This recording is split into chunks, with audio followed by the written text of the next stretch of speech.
It was a bustling afternoon at a popular upscale restaurant, where the clinking of cutlery and the hum of conversation filled the air. An elderly black woman named Mrs. Helen walked in, leaning on her cane and smiling warmly at the host. She had come to celebrate her 80th birthday with her son, Marcus, a successful businessman who had planned this special occasion as a tribute to his mother's resilience and sacrifices over the years. Mrs. Helen had endured a lifetime of hardship growing up in the segregated South. She worked tirelessly as a nurse to provide for Marcus after her husband passed away at a young age. Today was meant to be a celebration of her life, her strength, and her love for her family. As the duo was seated, the atmosphere around them shifted slightly. A waiter approached their table, his expression neutral but his tone curt. "Can I take your order?" he asked without a smile or even making eye contact with Mrs. Helen. Marcus noticed the coldness but brushed it off at first, thinking the man might just be having a bad day. Mrs. Helen, ever gracious, ordered a simple meal, a plate of roasted chicken and vegetables. Marcus ordered the chef's special. Minutes passed, then half an hour, and there was no sign of their food. Meanwhile, other tables around them, including patrons who had arrived later, were being served promptly. Mrs. Helen noticed the sideways glances from the waiter and other staff members and grew uneasy. Marcus finally flagged down the waiter. "Excuse me," he said, keeping his tone polite despite his growing irritation. "We've been waiting for quite a while. Is there an issue with our order?" The waiter's response was clipped and dismissive. "We're busy. Your food will come when it's ready." He turned and walked away without further explanation. Marcus's jaw clenched. He glanced at his mother, who was trying to mask her discomfort with a strained smile, but he could see the hurt in her eyes.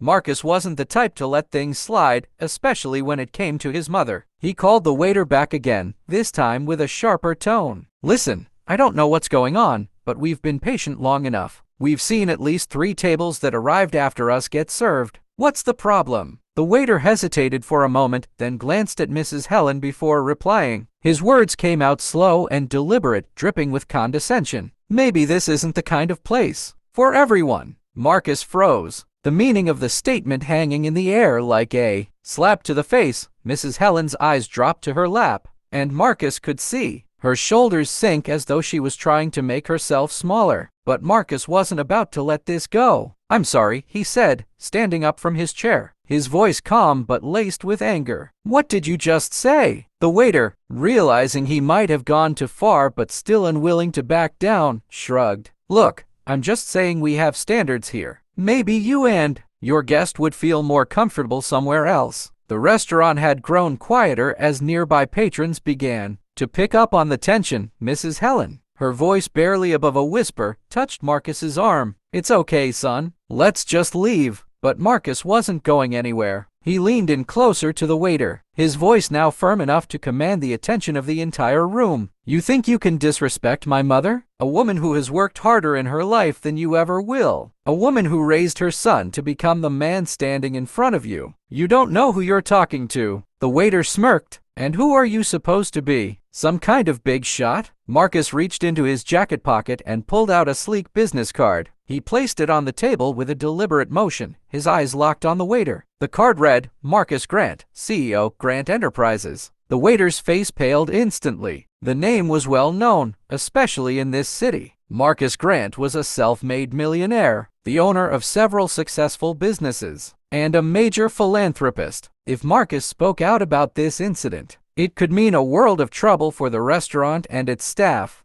But Marcus wasn't finished. "I chose this restaurant because I heard it had great reviews. I wanted to give my mother a memorable birthday. And you've made it memorable, all right, but for all the wrong reasons." The restaurant manager, having overheard the commotion, rushed over. "Is there a problem here?" he asked nervously, glancing between Marcus and the waiter. "Yes," Marcus said, his voice still calm but razor sharp. "Your waiter has made it abundantly clear that he thinks my mother and I don't belong here. Apparently, your standards don't include basic respect for your guests." The manager looked horrified. "Mr. Grant, I apologize on behalf of the staff. This is absolutely unacceptable. I assure you, this will be dealt with immediately." The waiter stammered, trying to explain himself. "I didn't mean..." "Don't," Marcus cut him off. "You meant exactly what you said. And you've insulted not just me and my mother, but everyone who believes in treating people with dignity. The manager turned to Mrs. Helen, his tone desperate. "Ma'am, please accept our deepest apologies. Your meal will be on the house, and I'll personally ensure you receive the best service from here on out." Mrs. Helen, ever gracious, simply smiled and said, "I'm not looking for free food.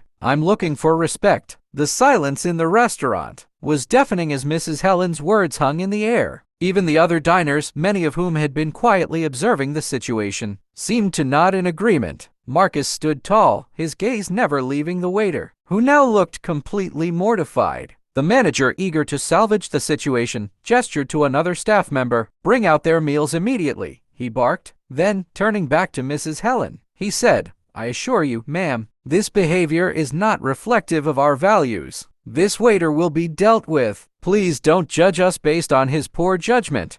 The evening concluded with warmth and gratitude. Mrs. Helen and Marcus thanked those who had approached them with kind words. Marcus, however, made a quiet decision to follow up later, not out of malice, but to ensure that such behavior would never happen to anyone else again. He would reach out to the restaurants' owners to share his experience and advocate for better training on respect and inclusion. As they left the restaurant, the staff opened the doors for them, each offering apologetic smiles. Marcus helped his mother into the car, and they sat for a moment in silence. Then Mrs. Helen spoke, her voice filled with wisdom. "Marcus," she said, "you fought for me today, and I'll never forget that. But remember, the fight isn't just for me. It's for everyone who has ever felt small, invisible, or unwelcome. You have a voice, and you used it to make a difference tonight. That's the best birthday gift I could ever ask for." Marcus leaned over and kissed her on the cheek. "You're the reason I know how to stand up for what's right. Mom, you taught me everything I know." As they drove home under the soft glow of the city lights, Mrs. Helen hummed a familiar tune from her younger days. Despite the earlier ordeal, her heart felt full of love for her son, pride in how far they had come, and hope for a world that could one day truly embrace equality and kindness. Marcus glanced at her, smiling. "Next year, we're celebrating your birthday at a place you choose," he said. Mrs. Helen chuckled. "Anywhere as long as they have good fried chicken." They both laughed, the tension of the day melting away into a shared moment of joy. For Mrs. Helen, it was a birthday she would never forget, not because of the challenges, but because of the strength, love, and unity that rose above it all. And in that moment, Marcus silently vowed to continue being the man his mother raised him to be, a man who stands up for justice, spreads kindness, and carries his mother's unwavering spirit into every corner of the world. The car disappeared into the night, carrying with it the bond of a mother and son who had turned a moment of adversity into a testament of love and dignity. The end.